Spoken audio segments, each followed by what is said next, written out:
1945 में जब 2 nuclear bomb Japan पे फेंके गए तो ये कुछ ऐसा दिखता था और आज 2024 में वर्ल्ड वॉर 2 के बाद जापान कुछ ऐसा दिखता है। 1950 में जापान से बन रहे सब प्रोडक्ट्स के बारे में अमेरिकन कुछ ऐसा कहते थे, जापानी माल बेकार है, इसे मत खरीदो। और आज जापान वर्ल्ड की 4th सबसे बड़ी इकोनॉमी है। Toyota, Honda, Sony, Canon, Nikon, Yamaha, Kawasaki, Casio जैसी कई जापानीज कंपनीज आज पूरे वर्ल्ड में फैली हुई है और नई टेक्नोलॉजी में जापान आज दुनिया में नंबर 1 है। बट सवाल ये उठता है कि जिस जापान में आज से 80 साल पहले लोगों का जिंदा रहना मुश्किल था, वही जापान आज इतना एडवांस और मॉडर्न कैसे बन गया? इस क्वेश्चन का आंसर है जापान में रहने वाले वो लोग जो इन 7 टेक्निक का इस्तेमाल करते हैं ताकि वो ज्यादा से ज्यादा फोकस के साथ काम कर सके। और इनमें सबसे पहली टेक्निक आती है मुशिन।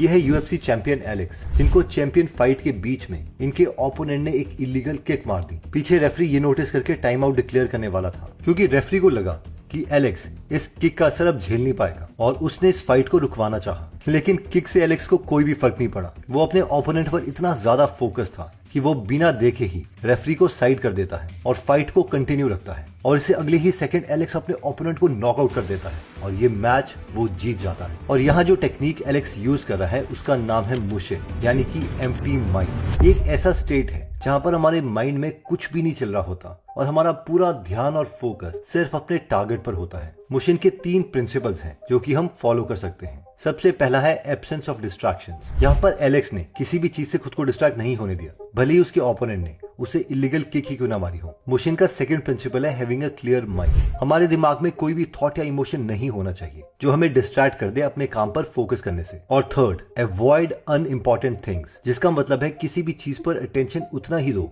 जितनी जरूरत है और जो भी चीज इंपॉर्टेंट नहीं है उसे अवॉइड करो। जापान के लोग जो दूसरी टेक्निक यूज करते हैं उसको बोलते हैं किंत्सुगी। इस लड़की का नाम है योको और ये अपने टूटे हुए बर्तनों को सोने के पेस्ट से जोड़ रही है। और सिर्फ योको ही क्यों, जापान में ऐसे बहुत से लोग हैं जो अपने टूटे बर्तनों और पॉटरी को फेंकते नहीं बल्कि उसे सोने या सिल्वर के साथ वापस जोड़ देते हैं। यहाँ नोटिस करने वाली एक चीज ये है कि हम में से कोई भी आदमी इन रिपेयर किए हुए बर्तनों को देखकर पहचान सकता है क्योंकि इनमें सोने और सिल्वर के रिपेयर मार्क्स हैं। बट कमाल की बात है कि बाजार में इन मार्क्स के बावजूद हम इन बर्तनों को खरीदने के लिए ज्यादा पैसे देंगे क्योंकि सोना या चांदी लगाने से इसकी वैल्यू तो बढ़ी ही है, साथ में ये बर्तन अब और भी मजबूत हो गया है। इस जापानीज टेक्निक का नाम है किंत्सुगी या फिर वाबी साबी। और इस सिंपल सी टेक्निक के पीछे जापानीज लोगों की एक बहुत ही डीप लाइफ फिलॉसफी है। जिस तरह से जापानीज लोग अपने टूटे हुए बर्तनों को फेंकते नहीं है बल्कि वापस से जोड़ते हैं, ठीक उसी तरीके से जापानीज लोग भी अपनी कमियों या गलतियों को छुपाते नहीं बल्कि इसे एक्सेप्ट करते हैं, ठीक करते हैं और अपनी मिस्टेक से लर्न करके वो ज्यादा ग्रो करते हैं। सिमिलरली अगर हम भी कोई गलती करते हैं और हमारे अंदर कोई कमी है तो हम ये चीजें कर सकते हैं। 1, हमें अपनी कमियों को और उसके पीछे रूट कॉज को आइडेंटिफाई करना है। नंबर 2, हमें अपनी गलतियों और वीकनेस को एक्सेप्ट करना है और उन्हें दुनिया के सामने प्राउडली दिखाना है, ना कि उन्हें छुपाना चाहिए। ऐसा इसलिए क्योंकि हमें से ज्यादातर लोग लाइफ में कभी ना कभी मिस्टेक करते ही हैं। और नंबर 3, जिस तरह टूटे हुए बर्तन गोल्ड या सिल्वर से जोड़े जाने पर बहुत ज्यादा मजबूत हो जाते हैं, ठीक उसी तरीके से जब हम अपनी मिस्टेक्स को औरों के सामने एक्सेप्ट करते हैं तो हम भी बहुत मेंटली स्ट्रांग हो जाते हैं। थर्ड टेक्निक आती है कोकुरोजाशी। कोकुरोजाशी का मतलब है पर्सनल मिशन, यानी कि अगर हमारे किसी काम के पीछे हमारा कोई पर्सनल मिशन या गोल छुपा है तो हम उसे पूरा करने के लिए किसी भी हद तक जाने के लिए रेडी होंगे। इसका एक एग्जांपल है ये German Olympic weightlifter Mathias Steiner, जो यहाँ पर अपनी फाइनल लिफ्ट उठाने जा रहा है। इससे पहले मैथियास के 3 अटेम्प्ट्स फेल हो चुके हैं और वो अब कंपटीशन में 3rd पोजीशन पर है। मैथियास थके हुए थे और फाइनल लिफ्ट में मैथियास के गोल्ड मेडल जीतने के लिए उन्हें 258 केजी का टोटल वेट उठाना था, जो उन्होंने इससे पहले कभी भी नहीं उठाया था। सबको लग रहा था कि मैथियास इस अटेम्प्ट में भी फेल हो जाएंगे और इतने भारी वेट को नहीं उठा पाएंगे, बट मैथियास के माइंड में कुछ और ही चल रहा था। इसके ठीक 1 साल पहले यानी कि 2007 में मैथियास की वाइफ सुजैन की एक कार एक्सीडेंट में डेथ हो गई थी और इस ओलंपिक में मैथियास का एक पर्सनल मिशन था अपनी लेट वाइफ सुजैन के लिए ओलंपिक गोल्ड जीतना। सुजैन उनकी सबसे बड़ी सपोर्टर थी और मैथियास को ओलंपिक जीतने देखना सुजैन का ड्रीम था और एक्चुअली में हुआ भी यही। मैथियास ने पूरे 258 केजी के वेट को अपने कंधे पर उठा लिया। सबको लगा कि इस भार को अब वो अपने सर के ऊपर नहीं उठा पाएंगे, पर मैथियास ने ये स्टेप भी कर दिया और अपना कंपटीशन जीत लिया। इसके तुरंत बाद मैथियास बहुत ज्यादा इमोशनल हो गए और अपनी वाइफ को याद करके जोर जोर से रोने लगे। एंड में जब उन्हें गोल्ड मेडल दिया गया तो मैथियास ने इसे अपनी वाइफ की फोटो के साथ सेलिब्रेट किया। मैथियास ये इम्पॉसिबल सा टास्क इसीलिए कर पाया क्योंकि इस मिशन के पीछे उनकी लेट वाइफ की मेमोरी थी और इसी कोकोरोजाशी प्रिंसिपल के चलते उन्हें इम्पॉसिबल से लगने वाले टास्क को पॉसिबल कर दिया, जो कि नॉर्मल सिचुएशन में शायद वो कभी भी नहीं कर पाते। नेक्स्ट टेक्निक आती है शू हारी। इसमें 3 पार्ट्स हैं। शू यानी फॉलो द रूल्स, हाँ यानी break the rules, and re यानी मेक योर ओन रूल्स। इसका एक फेमस एग्जांपल है इलॉन मस्क, जिसने सबसे पहले शू इस्तेमाल किया यानी फॉलो द रूल्स। इस स्टेज में उन्होंने स्पेस के एक्सपर्ट से रॉकेट्स बनाना सीखना स्टार्ट किया, उनसे सारे रूल्स पूछे, डीप कॉन्सेप्ट्स पूछे और इन कॉन्सेप्ट्स को वो सीखते रहे। फिर इसके बाद आया स्टेज सेकंड, हाँ यानी ब्रेक द रूल्स। इस स्टेज में उन्होंने और उनकी टीम ने रीयूजेबल रॉकेट्स बनाए, उन्हें टेस्ट किया, वर्टिकली वापस अर्थ में भी लैंड करवाया और फाइनली अब वो स्टेज 3 में है यानी रा, मेक योर ओन रूल्स। इस स्टेज में अब वो ऐसे काम कर रहे हैं जो बाकियों के लिए ऑलमोस्ट इम्पॉसिबल है, जैसे कि फैल्कन 9 रॉकेट्स के आगे स्पेस कैप्सूल लगा के उन्होंने 2 एस्ट्रोनॉट्स को इंटरनेशनल स्पेस स्टेशन भेजा। अब इससे पहले कि हमें से कई लोग बोलें कि अरे स्पेस स्टेशन तो एस्ट्रोनॉट्स रेगुलरली जाते ही रहते हैं, लेकिन ये फीट अमेजिंग इसीलिए है क्योंकि 1 स्पेसएक्स एक प्राइवेट कंपनी और 2 2011 के बाद अमेरिका ने अपना स्पेस शटल प्रोग्राम लॉन्च करना बंद कर दिया था और अमेरिका को जब भी अपना एस्ट्रोनॉट इंटरनेशनल स्पेस स्टेशन में पहुंचाना होता था तो वो रशियंस की मदद लेते और रशियन के रॉकेट में हर एक सीट की कीमत 510 करोड़ रुपए थी। यानी एक एस्ट्रोनॉट को स्पेस स्टेशन तक पहुंचाना और उसे वापस अर्थ में लाने के लिए उन्हें 510 करोड़ रुपए खर्चने पड़ते थे। लेकिन स्पेसएक्स के इस मिशन के बाद अब प्राइवेट कंपनीज भी एस्ट्रोनॉट को मून में भिजवा रही है। जापानीज का नेक्स्ट कॉन्सेप्ट आता है इकिगाई।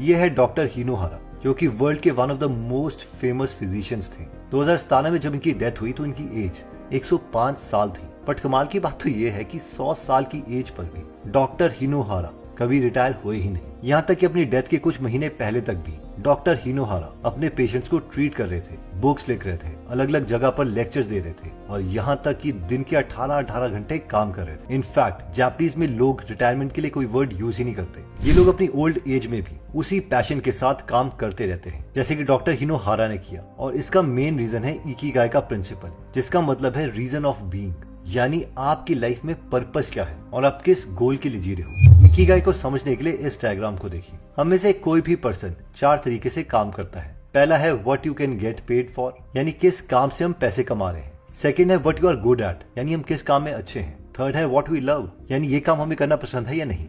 और फोर्थ है व्हाट द वर्ल्ड नीड्स, यानी वो काम जिसकी दुनिया को जरूरत है। एंड फॉर एग्जाम्पल, अगर हम वो काम करते हैं जिसमें हम अच्छे हैं और इसके लिए हमें पैसे मिल रहे हैं तो ये हमारा प्रोफेशन कहलाता है। सिमिलरली, अगर हम वो काम करते हैं जो कि हमें पसंद भी है और दुनिया को इसकी जरूरत भी है तो ये काम हमारा मिशन बन जाता है। बट अगर हम अपने काम में इन चारों एस्पेक्ट्स को कंबाइन करते हैं तो ये हमारा इकिगाई बनता है, यानी कि हम वही काम कर रहे हैं जो कि हमें पसंद है, जिसके लिए हमें पैसे मिल रहे हैं और दुनिया को इसकी जरूरत भी है। एंड अगर हम भी अपने ट्रू मिशन या लाइफ के पर्पस को खोजे और इसे अपना इकिगाई बना ले तो हम भी बिना किसी बर्डन के पूरे पैशन के साथ अपने काम को एंड तक कर सकते हैं और हम भी कभी रिटायरमेंट की मांग नहीं करेंगे। नेक्स्ट जापानीज टेक्निक आती है गैम्बल,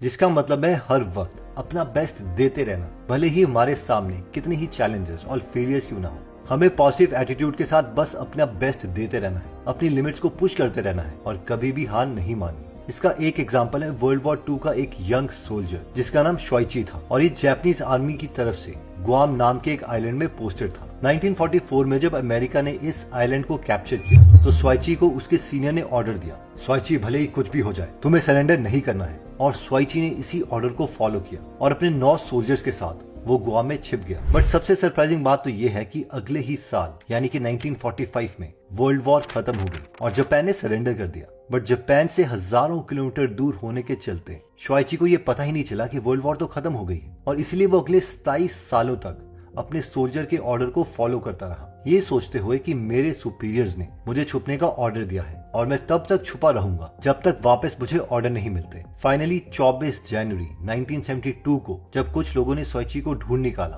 तभी जाके सोइची को पता चला कि वर्ल्ड वॉर 2 तो 27 साल पहले खत्म हो चुके हैं। बट इसके बाद भी सोइची को इसका रिग्रेट नहीं हुआ, बल्कि उसने जापान के राजा को जाकर कहा, मुझे रिग्रेट है कि मैं टाइम पर जापान की सेवा नहीं कर पाया, बट जरूरत पड़ने पर अभी भी मैं आपकी और जापान की सेवा करने के लिए हमेशा रेडी हूँ। कैनबरू टेक्निक का एक और अमेजिंग एग्जाम्पल है बेथनी हैमिल्टन, जो कि एक प्रोफेशनल सर्फर है। बेथनी जब 13 साल की थी तभी एक शार्क के अटैक से उन्होंने अपना बायां हाथ खो दिया। बेथनी शुरू से ही सर्फिंग करना चाहती थी, बट सिर्फ एक हाथ से सर्फिंग करना ऑलमोस्ट इम्पॉसिबल था। बट बेथनी ने हार नहीं मानी, उन्होंने वापस जीरो से सर्फिंग स्टार्ट की। एक हाथ से सर्फ करना उन्होंने सीखा और एक्सीडेंट के सिर्फ 1 महीने बाद वो वापस सर्फिंग करने लगी। आगे चलकर बेथनी ने कई नेशनल और इंटरनेशनल सर्फिंग चैंपियनशिप जीते और इन पर सोल सर्फर नाम की एक मूवी भी बनाई गई। इन दोनों एग्जाम्पल से हमें किसी भी सिचुएशन में कभी भी गिव अप ना करने का लेसन मिलता है, भले ही हमारे सामने कोई भी चैलेंज क्यों ना हो। 7th टेक्निक आती है शोशिन।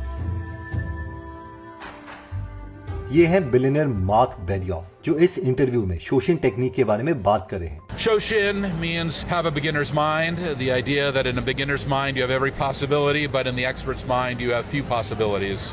शोशिन का मतलब होता है बिगिनर्स माइंड, और मार्क यहाँ अपने बिजनेस में इसी बिगिनर माइंड के इंपॉर्टेंस को बता रहे हैं। मार्क के अकॉर्डिंग हमारे पास 2 तरह की टेक्निक्स हैं। पहला है एक्सपर्ट माइंडसेट, जिसमें हम अपने एक्सपीरियंस के बेसिस पर सोचते हैं, डिसीजंस लेते हैं। सेकंड है बिगिनर्स माइंड, जिसमें हम बिल्कुल ही एक बिगिनर जिसे सब्जेक्ट के बारे में कुछ भी नहीं पता उसकी तरह सोचते हैं, चीजों को बिल्कुल एक नए पर्सपेक्टिव से देखते हैं। मार्क के according beginners mind thinking expert mind thinking level से कहीं ज्यादा बेटर है, क्योंकि बिगिनर्स माइंड में हम फ्री होकर चीजों को एक यूनिक पर्सपेक्टिव से देख सकते हैं, नई चीजें सीख सकते हैं, जो कि एक एक्सपर्ट माइंड के लिए पॉसिबल नहीं है। इवन मार्क भी इसी माइंडसेट से अपनी कंपनी को ग्रो करते हैं। वो हर साल इसके लिए एक मीटिंग करते हैं, एक खाली ब्लैंक शीट लेते हैं और उसमें वो कई सारे क्वेश्चंस लिखते हैं, जैसे कि 1 हमें इस साल क्या अचीव करना है, हमारे लिए सबसे ज्यादा इंपॉर्टेंट क्या है, हम इन गोल्स को कैसे अचीव करेंगे, हमें अपने गोल तक पहुंचने के लिए क्या चीज रोक रही है। बिल्कुल फ्रेश माइंड से एक ब्लैंक शीट पर ये क्वेश्चन पूछकर वो आइंस्टीन-ल्यूंग इफेक्ट को प्रिवेंट करते हैं, जिसका मतलब है कि हर आदमी के पास उसके पास्ट एक्सपीरियंसेस होते हैं, जो कि कई केसेस में उन्हें अच्छा डिसीजन लेने में हेल्प करते हैं और कई केसेस में वो एक्सपीरियंसेस हमने गलत परसीव किए होते हैं। इसलिए मार्क और उनकी टीम अपने पुराने सारे एक्सपीरियंसेस को भूलकर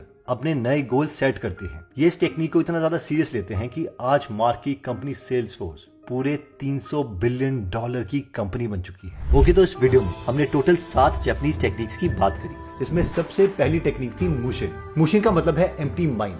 इसमें हमने UFC फाइटर एलेक्स की स्टोरी देखी थी कि किस तरीके से जब उन्हें इलीगल किक पड़ी उसके बावजूद वो शांत रहे और उन्होंने अपना फोकस नहीं खोया और थोड़ी देर बाद वो ये फाइट जीत गए। नेक्स्ट जापानीज टेक्निक थी किंसुगी, जिसमें हमने देखा कि किस तरीके से जो जापानीज लोग हैं वो अपने टूटे हुए बर्तन को भी सोने से या सिल्वर से जोड़ देते हैं, जिसकी वजह से उन टूटे हुए बर्तनों की और ज्यादा वैल्यू बढ़ जाती है और वो पहले से भी ज्यादा स्ट्रांग हो जाते हैं। उसी तरीके से जब हम अपनी कमियां औरों के सामने एक्सेप्ट कर लेते हैं कि ठीक है यार मैं जैसा हूं मैं हूं, तो हम भी खुद मेंटली स्ट्रांग हो जाते हैं, क्योंकि अब औरों की कोई भी बात हमें इफेक्ट नहीं करेगी। नेक्स्ट टेक्निक जो हमने सीखी वो थी कोक्रोजाशी, जिसमें हमने एक वेट लिफ्टर की स्टोरी देखी कि किस तरीके से उन्होंने वो वेट उठा लिया जो उन्होंने पहले कभी भी नहीं उठाया था, और इसका रीजन था उनका वाई, यानी उनकी वाइफ, क्योंकि उन्हें पता था कि इस बार उन्हें अपने वाइफ के लिए जीतना ही है और उन्होंने इस चीज को कर दिखाया। एक बहुत ही इंपॉर्टेंट कॉन्सेप्ट है कि जो ऑब्सेशन है वो बहुत ज्यादा स्ट्रांग है डिसिप्लिन से, और डिसिप्लिन जो है वो स्ट्रांग है मोटिवेशन से। यानी एक बार अगर आपको ऑब्सेशन हो गया तो आपको डिसिप्लिन की भी जरूरत नहीं है, आपको मोटिवेशन की भी जरूरत नहीं है, आप बस उस चीज के लिए फुली फोकस्ड काम करते रहोगे और फिर आपको नहीं पता चलेगा कि कब रात के 12 बज रहे हैं